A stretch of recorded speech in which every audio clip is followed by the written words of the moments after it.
Bonsoir et bienvenue dans cette nouvelle édition de 24h Sénat. Voici les titres.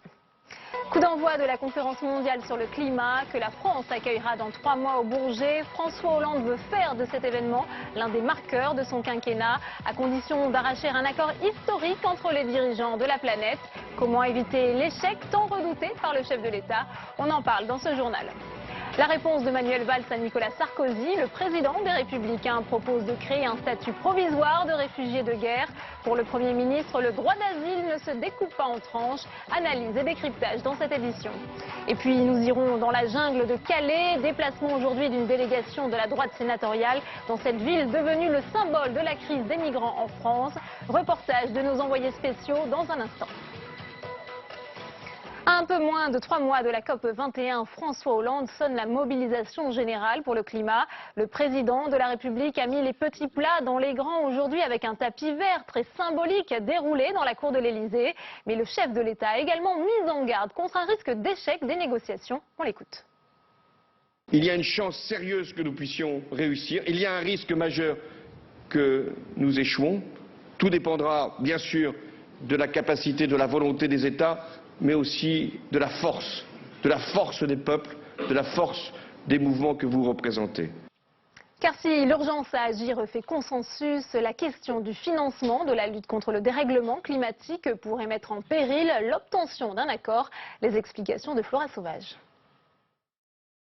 Qui paiera la facture du réchauffement climatique? À moins de 3 mois de l'ouverture de la COP 21 au Bourget, la question reste en suspens. À la conférence de Copenhague en 2009, les pays riches se sont engagés à réunir 100 milliards de dollars par an à partir de 2020 pour aider les pays pauvres à affronter les impacts du dérèglement climatique. Ces 100 milliards, pour l'instant, il n'y a pas d'explication sur la trajectoire. À quel montant on sera en 2016, 2018? Comment monter en puissance vers 100 milliards en 2020? Les pays en voie de développement ne sont prêts à s'engager que s'ils ont l'assurance d'un soutien financier suffisant pour adapter leur économie aux contraintes du réchauffement climatique. Les pays développés, eux, dévoilent leur aide au compte-gouttes. La France a mis 1 milliard sur la table, les États-Unis ont mis 3 fois plus, mais pour l'instant l'annonce n'est pas concrétisée par son Congrès. Et donc on attend davantage d'annonces de ce type, de voir comment chaque pays peut s'engager ensemble vers cette trajectoire de 100 milliards de dollars. 59 pays seulement ont remis leur contribution pour lutter contre les dérèglements climatiques. L'objectif affiché est de contenir le réchauffement de la planète sous le seuil des 2 degrés par rapport à l'ère pré-industrielle. Le plan de Nicolas Sarkozy pour les migrants. Dans un entretien au Figaro, l'ancien chef de l'État a dévoilé ses propositions pour faire face à ce qu'il décrit comme une pression migratoire inédite dans l'histoire de l'Europe. Parmi les pistes avancées, la création d'un statut de réfugié de guerre. Cécile Sixou. Ils viennent de Syrie ou d'Irak et fuient leur pays parce qu'il est en guerre. Nicolas Sarkozy propose de les accueillir, non pas en tant que réfugiés politiques, mais en tant que réfugiés de guerre. Les réfugiés de guerre doivent être distingués des réfugiés politiques qui, eux, ont droit à un visa de 10 ans. Il faut donc aménager un véritable statut provisoire de réfugiés de guerre qui n'existe pas formellement aujourd'hui. Un statut provisoire, ces réfugiés ont donc vocation à rentrer chez eux une fois le conflit terminé. Pour Mathieu Tardis, spécialiste des questions de réfugiés à l'IFRI, dans les faits, ce statut existe déjà. La protection internationale peut être retirée, elle peut cesser si la situation s'arrange dans le pays. Donc ces déclarations, ces propositions, elles ne prennent pas du tout en considération la situation actuelle, le droit actuel.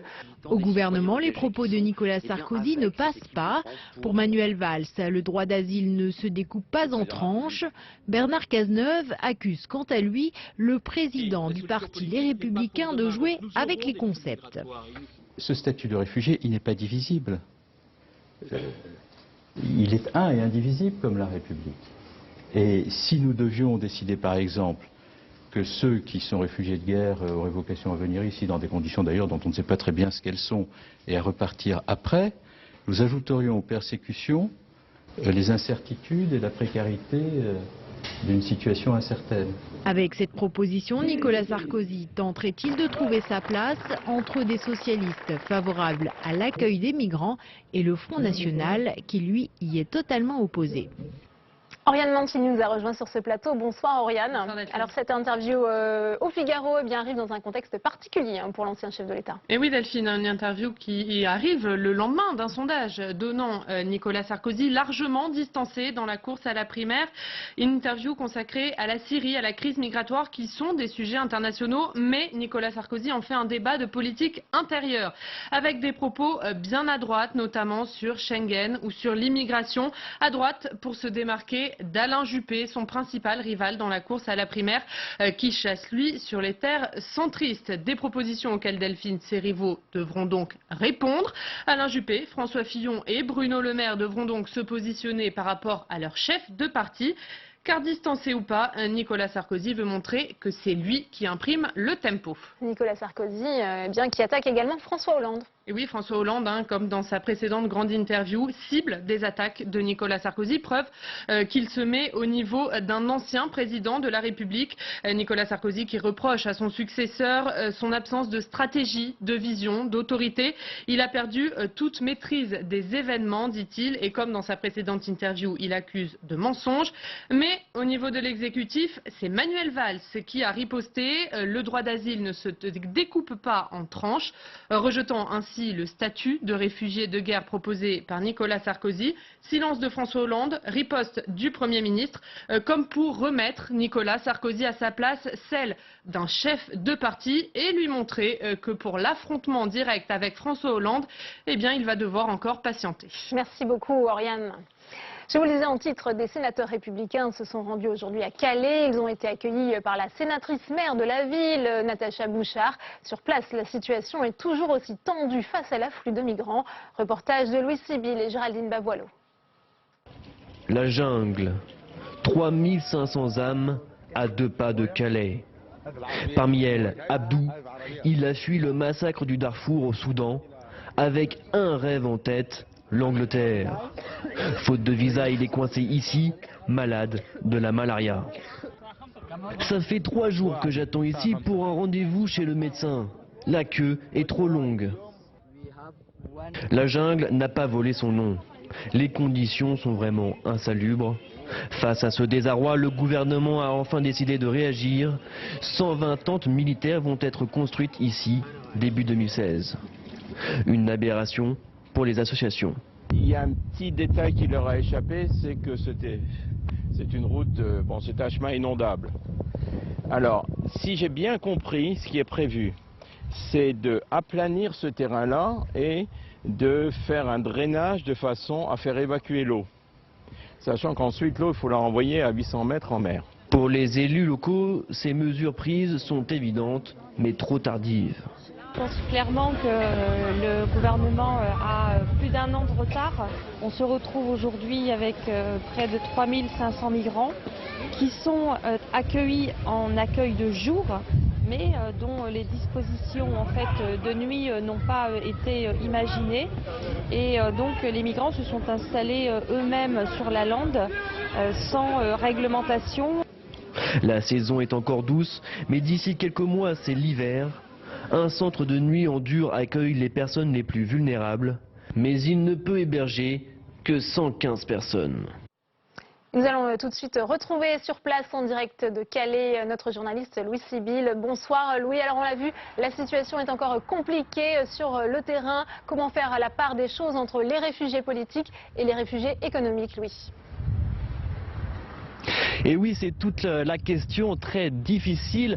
Il y a quelques semaines, Bernard Cazeneuve avait annoncé qu'il y avait environ 60% de demandeurs d'asile qui n'étaient en fait que des réfugiés économique, mais très difficile de faire la part des choses. On a pu s'en rendre compte sur le terrain. On a rencontré énormément d'Érythréens, d'Irakiens, de Syriens, et force est de constater que ces pays-là sont en guerre et que donc il s'agirait plutôt de réfugiés politiques. Les associations sont donc un petit peu dubitatives sur les chiffres qu'on peut donner. En tout cas, c'était vraiment l'objet de la visite de la délégation parlementaire aujourd'hui. François-Noël Buffet va donner quelques pistes dans ce sens. Selon lui, il nous l'a dit en aparté, il faudrait développer des pistes pour faire le tri entre les différents réfugiés. Pour lui, et ce n'est pas si difficile. En tout cas, le sujet est pointilleux, fait polémique. Les élus locaux sur le terrain sont très sceptiques, ils ont peur, et notamment en vue des régionales, puisque le Front National est en embuscade. Et il faut savoir qu'ici, rien que sur la ville de Calais, il y a 18% de personnes qui sont au chômage. Et donc le sujet de l'immigration est évidemment très sensible. Merci beaucoup Louis. Des élus de Seine-Saint-Denis, dont la sénatrice Europe Écologie Les Verts, Aline Archimbaud, réclament pour les Roms la même mobilisation que pour les réfugiés d'Irak et de Syrie. Ils déplorent des expulsions de bidonvilles et de campements intervenus ces dernières semaines dans le département. Nathalie Guilloire et Saveria Rojek. C'était le 27 août dernier. De nombreuses familles sont expulsées du Samaritain à la Courneuve, l'un des plus vieux bidonvilles de France. Parmi eux, Joseph, un jeune homme de 17 ans. Cela fait 3 ans qu'il est en France. Depuis cette évacuation, il vit dans la rue. Aujourd'hui, on est dans la rue devant la mairie et on est dans une tente. Il y a des enfants qui sont handicapés, il y a des gens qui sont malades. Ils vivent et campent dans une tente et c'est vraiment difficile. On essaie de vivre tous les jours, mais on a vraiment peur parce que dans la rue c'est dangereux. Beaucoup de témoignages comme celui-ci ont été entendus aujourd'hui au Sénat. Aline Archimbaud est venue tirer la sonnette d'alarme sur la situation des populations roms en cette période de mobilisation et de crise migratoire. Le gouvernement s'engage de façon très encourageante dans l'accueil de réfugiés. Il nous semble qu'il est important qu'on pense en même temps à enfin mettre des moyens publics pour accueillir d'autres réfugiés qui sont en France parfois depuis bien plus longtemps, que sont les Roms. Les Roms, ce sont des réfugiés. Car la précarisation de cette population dure.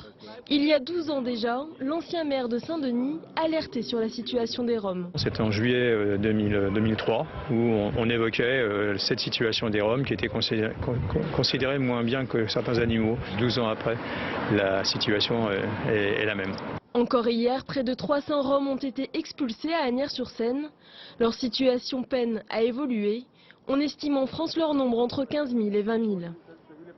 Et nous sommes en ligne avec Gérard Larcher, président du Sénat. Vous êtes en Algérie avec une délégation sénatoriale, mais aussi l'ancien ministre Jean-Pierre Chevènement. Bonsoir Gérard Larcher. Bonsoir. Alors hier, vous avez été reçu par Abdelaziz Bouteflika. Quels ont été les thèmes abordés avec le président algérien? Nous avons passé près d'une heure avec le président Bouteflika, en présence des deux parlements, des ministres d'État, des ministres des Affaires étrangères et des ministres du Maghreb. D'abord, ce qui m'a frappé, c'est que le président Bouteflika connaissait mon parcours politique personnel, j'allais dire depuis ses origines. Et il a en même temps évoqué la politique intérieure et m'a demandé comment se préparaient les primaires. Je dis ça, mais les sujets de fond que nous avons abordés ensemble. D'abord, la qualité des relations algéro-françaises, qui a été le premier point, mais aussi longuement le président nous a parlé de l'accord avec le Mali et en même temps de la dimension nécessaire du développement qu'il faudrait apporter au Nord Mali, jugeant que le travail que la France avait fait aux côtés du Mali était un bon travail dans le cadre de l'Organisation des Nations Unies, mais qu'aujourd'hui il fallait que ce soit le développement. Nous avons abordé la question de la Tunisie. Vous savez, je recevrai au Sénat début novembre le Premier ministre tunisien et il a insisté sur la nécessité de soutenir la Tunisie, de la soutenir économiquement, de la soutenir aussi politiquement. Et le dossier lui vient occuper un long échange. Vous connaissez la position algérienne. Dans la position algérienne sur la Libye, il y a de poursuivre le travail engagé par l'ONU et de parler avec toutes les parties, inlassablement, et que peut-être il y aurait une solution. Est-ce que vous avez également... Pardon, est-ce que vous avez également abordé la question syrienne et la crise migratoire? La question syrienne et ses conséquences migratoires, parce que l'Afrique aussi connaît des conséquences migratoires de la crise irakienne et de la crise syrienne. Il y a des migrants qui vont en direction de l'Afrique. Allô? Oui, je vous entends très bien. Et ces migrants sont aussi un problème pour le continent africain. Il nous a dit, je vais être très clair avec vous, qu'il ne croyait pas à des bombardements qui cesseraient l'ensemble des choses. Pour lui, il y a une menace absolue, une priorité absolue, qui est, j'utilise des mots, l'élimination de Daesh. Et que ceci devait nous amener à avoir un agenda unique et que l'ensemble des forces régionales et des grands pays se mettent d'accord sur cet agenda sans avoir de débat préalable sur M. El-Assad ou une partie basse. Un des objectifs de cette visite était aussi le renforcement de la coopération interparlementaire. Quel bilan faites-vous de ce déplacement? D'abord, nous avons signé un accord avec le Conseil de la Nation avec des sujets très très concrets. Échange de fonctionnaires, j'allais dire soutien, notamment la dimension numérique, échange de fonctionnaires, mais des sujets aussi beaucoup plus politiques. Immédiatement, la préparation de la COP21.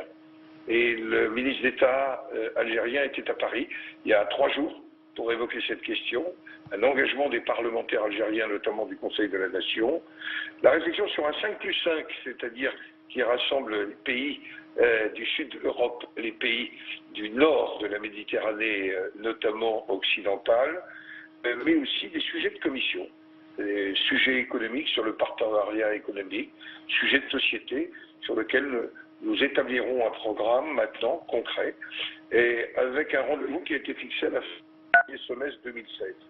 Enfin, un sujet qui peut intéresser le public Sénat, ils ont un projet de chaîne parlementaire et ils souhaiteraient que nous leur fassions part de notre expérience. Dernière question, Gérard Larcher, on dit le président Bouteflika très fatigué. Comment l'avez-vous trouvé sur place? Je peux vous dire, quand il s'est interrogé sur mon engagement politique chez les gaullistes sociaux, c'était quand même que son esprit lui avait permis de parcourir ma vie politique. Voilà. Voilà pour cet entretien enregistré avant ce journal. Les sénateurs communistes ont présenté leur position sur le projet de loi santé qui sera examiné dès lundi en séance au Sénat. Un texte qu'ils ont qualifié de largement insuffisant, tout en accusant la droite sénatoriale d'avoir adopté des amendements qui, je cite, constituent des attaques sans précédent pour l'organisation de la santé. Et puis en bref, 3 millions de foyers fiscaux vont bénéficier en 2016 de baisse d'impôts pour la première fois dans le cadre de la nouvelle réduction d'impôts sur le revenu de 2 milliards d'euros voulue par François Hollande. C'est une annonce du ministre des Finances, Michel Sapin. 24 heures Sénat, tout de suite le débat.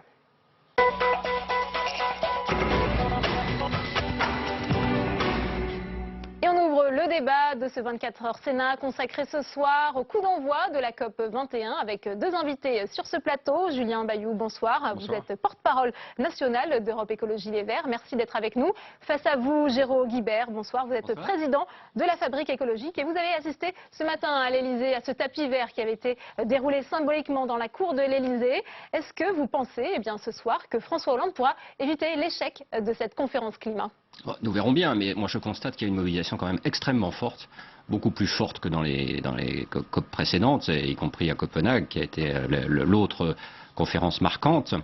Ça c'est le premier point. Et d'autre part, je constate que la préparation est quand même beaucoup plus intense que ce qui s'est passé dans les années précédentes. Et enfin, je crois que la communauté internationale, dans sa grande majorité, reconnaît que Paris est un moment clé de ces négociations internationales. Ça n'empêche pas qu'il y a toujours un risque d'échec, bien entendu, le président de la République l'a rappelé, il y a toujours un risque d'échec, ou plutôt, à mon avis, un risque d'accord médiocre. C'est ça, finalement, qu'on peut dire. Julien Bayou, est-ce que la mobilisation souhaitée et affichée aujourd'hui par le chef de l'État permettra d'arracher un accord sur la baisse et la lutte contre le réchauffement climatique? Mais très clairement, la diplomatie française est en mouvement. Et rappelle aux pays de présenter leurs objectifs de réduction d'émissions de gaz à effet de serre. Mais c'est vraiment un défi qui est posé à toute l'humanité. Donc la diplomatie française doit jouer son rôle, l'Europe aussi, les pays les plus pollueurs doivent assumer leurs responsabilités vis-à-vis de nous, notre génération et celle des générations futures. Mais effectivement, le risque principal, c'est un accord au rabais. En fait, on oublie, mais Copenhague, il y a eu un accord. Ça serait quoi un accord au rabais pour vous, Julien Bayou? Mais il y a malheureusement beaucoup de points qui ne sont pas réglés. Le point principal, c'est le financement. Comment est-ce qu'on finance les pays du Sud, les pays émergents, pour qu'ils puissent s'adapter? Il y a les transferts de technologie, il y a l'adaptation aux risques climatiques extrêmes. C'est le Japon aujourd'hui qui souffre d'inondations, mais ça peut être le Bangladesh, la sécheresse au Sahel. C'est des sociétés entières dont l'agriculture est menacée. Et il y a cette adaptation à financer. Il y a énormément de points et tout simplement les pays qui ont proposé leurs émissions de gaz à effet de serre, aujourd'hui on sait que ça ne suffit pas. Donc il faut aller plus loin. Jérôme Guibert, c'est vrai que cette question du financement et bien de la lutte contre le réchauffement climatique, ce sera certainement la clé de la réussite de la COP 21. Aujourd'hui, donc François Hollande a annoncé quelques pistes, notamment il remet bien sur la table cette taxe européenne sur les transactions financières. Est-ce que ce sera suffisant selon vous? Non, ce ne sera pas suffisant. Ce qu'il faut bien comprendre, c'est que c'est tout à fait normal que les pays en voie de développement, à qui on dit à juste titre, écoutez, essayez de par exemple de ne plus faire de centrales au charbon, par exemple, disent, eh bien écoutez, si vous voulez qu'on fasse différemment, ça nous coûte un peu plus cher, et donc il faut qu'il y ait des financements en face pour arriver à faire ça. Et donc je crois que tout est lié, c'est-à-dire y compris toutes les campagnes que nous pouvons faire. En effet, il y a un aspect financement derrière qui doit être réglé, et de ce point de vue-là, c'est quand même des sommes extrêmement importantes, on le sait bien. On sait aussi qu'il y a un certain... Pour réunir 100 milliards de dollars d'ici 2020. Par an. 100 milliards par an, donc c'est absolument considérable. On sait bien qu'en plus il y a un certain passif, puisqu'à Copenhague ça avait été promis. Et ça n'est toujours pas en vigueur, c'est quand même, ça a été promis et ça n'est toujours pas en vigueur, et que maintenant il faut vraiment passer à l'acte. Et donc c'est vrai que c'est un vrai enjeu. C'est pas le seul, hein, le financement n'est pas le seul, mais c'est un vrai enjeu. Ouais, sur cette question du financement, oui, c'est des sommes qu'on a réussi à mobiliser pour sauver des banques. C'est cet ordre de grandeur qu'il faut envisager, alors que là c'est l'humanité qui est concernée. Et c'est vrai que par rapport à ces questions, c'est ce que vous dites ? Je veux pas faire ces raccourcis parce que ça semble un peu simple, mais néanmoins on s'oppose à des lobbies. Quand vous dites qu'il faut arrêter de financer les centrales à charbon, vous avez Alstom qui dit non, moi je veux continuer d'exporter. Donc il a fallu. Aujourd'hui, il y a eu des annonces de la part. Après un an et demi de mobilisation, la promesse du président est tenue. Heureusement, grâce à la société civile, aux écologistes, c'est tenu. C'est absolument nécessaire parce que sinon, c'est nos impôts qui financent la destruction de la planète. Sur la taxe financière, c'est une bonne nouvelle, mais il faut la mettre en place aussi parce que ça permet de réguler la finance. Sur cette question des centrales à charbon, puisque Julien Bayou l'a évoqué, la France est-elle suffisamment exemplaire avant d'accueillir la conférence ? C'est un fait objectif. La France est un des premiers à annoncer ce qui a été dit ce matin, donc je crois que c'est très positif. Je pense que c'est loin de régler tous les sujets, et en particulier, on a pris l'exemple du charbon très bien, mais on sait bien que c'est par exemple le charbon qui est le plus utilisé, encore une fois, dans les pays en voie de développement, parce que c'est le moins cher, et que donc il y a un vrai problème de développement à partir de ça. Donc je crois qu'il ne faut pas nier que tout ça pose des problèmes, mais qu'en même temps, il y a toute une série de démarches, de solutions, de réformes structurelles qui peuvent être faites. Nous-mêmes, nous avons à la Fabrique écologique beaucoup travaillé sur ces questions de réformes structurelles, qui peuvent être faites et qui peuvent faire considérablement avancer les choses. Nous sommes sur la voie d'une nouvelle économie. En particulier sur l'économie collaborative, sur l'économie de fonctionnalité, où on achète un service plutôt qu'un bien. Et toute cette nouvelle économie qui commence à se construire, il faut évidemment qu'elle soit orientée pro-climat et contre les émissions de gaz carbonique. Et ça, c'est un enjeu majeur qui exige toute une série d'initiatives. Et moi, je pense qu'il faut arrêter d'être trop pessimiste sur ces affaires-là. Il y a des tas de choses qui peuvent se mettre en place. Il faut être résolu, en revanche, sur le fait de mettre en œuvre des solutions et pas se contenter simplement de paroles. Ça, c'est vrai. Vous partagez l'optimisme de Jérôme Guibert, parce qu'on a senti François Hollande qui voulait peut-être volontairement dramatiser un peu ce matin la situation. Mais c'est mitigé, parce que la société est prête. Si vous dites à des parents, est-ce que vous voulez que votre enfant il vive mieux, qu'il n'ait pas d'asthme et qu'il mange des produits de bonne qualité, les parents ils signent tout de suite.